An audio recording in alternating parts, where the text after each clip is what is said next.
The Iraqi attempt to take Khafji was called a military disaster by the commander of the British troops in the Gulf, Sir Peter de la Billiere. Tonight, Saudi forces are patrolling the town after a day of sporadic sniper fire. This is as far as Iraqi armour got in their deepest thrust into Saudi Arabia. It's the municipal boundary of Khafji town, about 12 miles south of the occupied Kuwait border. They entered as Saddam's conquerors and hung on for 30 hours of carnage before hundreds surrendered to the Allied repulse force.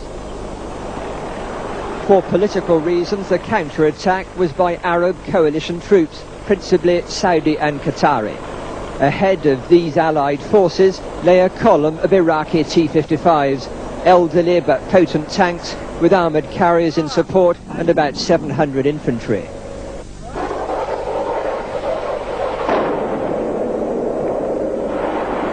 Iraqi snipers hid out in Khafji's water supply tower.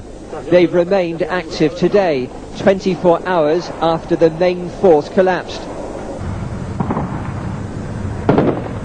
By 8:30 this morning, the last of the snipers were being hunted down. Once again, the Saudis were in control of their own town. Fears of a massive Iraqi attack all along this section of the northern front hadn't materialised. The Allies had begun by saying this was only a small battle. Now it was described as important. 30 Iraqi troops were killed in Khafji. That's about double the Arab coalition fatalities. The bodies of 4 Saudi soldiers are still inside this wreck. On this street, 7 Iraqi armoured vehicles were abandoned by their crews.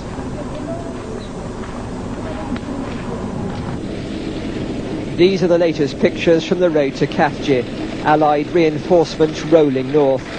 In Khafji, the Iraqis showed they aren't mesmerised by the massive Allied build-up, but this was an act of self-destruction obeying Saddam's orders.